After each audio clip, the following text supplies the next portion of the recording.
I'm not paying him to go away. He's giving us a 25% garnishment plus the 10,000. I was opposed to any prorated payment to September of 13.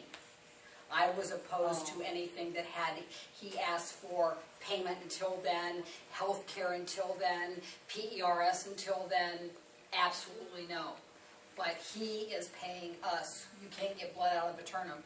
And he has testified before the bankruptcy court in that debtor's exam under oath that he is uncollectible.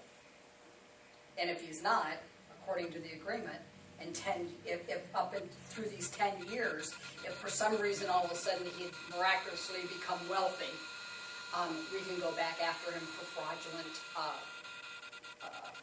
statement. You say he testified in bankruptcy court? Well, I guess it's called a debtor's exam. Right. It's not bankrupt. I guess Okay.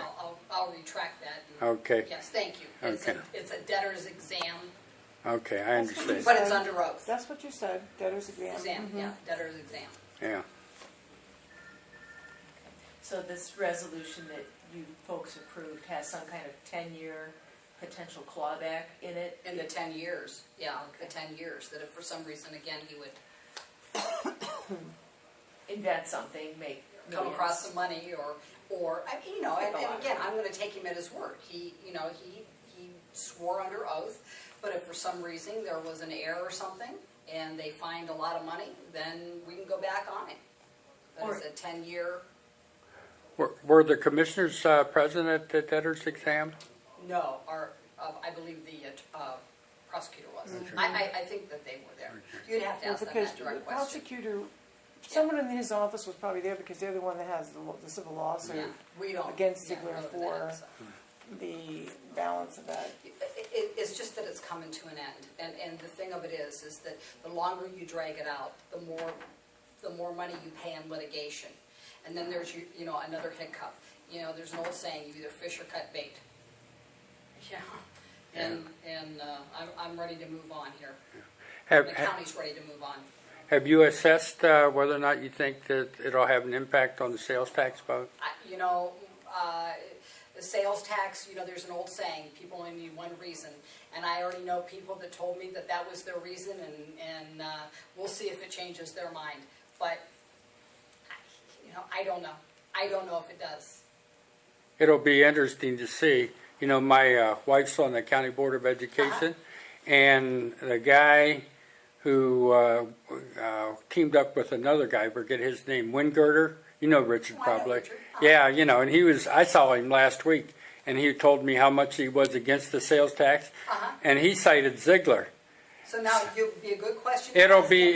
In fact, the board's going to do a vote tomorrow night on whether or not they're going to endorse the sales tax, and that'll be the telltale factor. That's exactly right. So if people then say, well, no, because the thing of it is that you only need one excuse.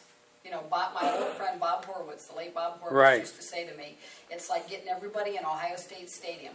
And what you have to do is you have to close the doors. You keep closing the doors to keep them in the stadium.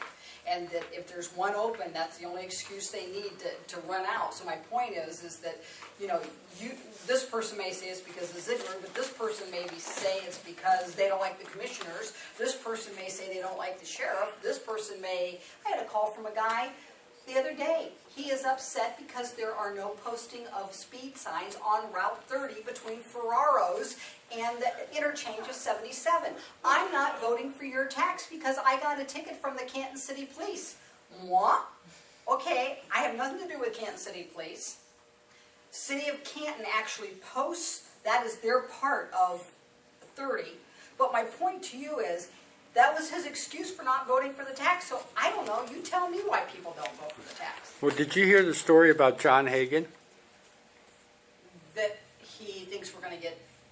I think I've heard that Marlboro wouldn't endorse the sales tax, and Jeff Giacomides he called me and told me that they were over there, I guess earlier this week, maybe Monday, and that John Hagan's position was, well, the only way to get a grip on government is to starve it.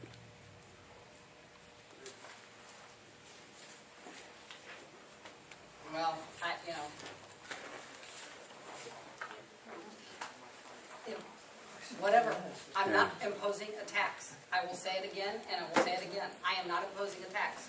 So if it goes down, You mean that Councilwoman Sorelli hasn't convinced you should?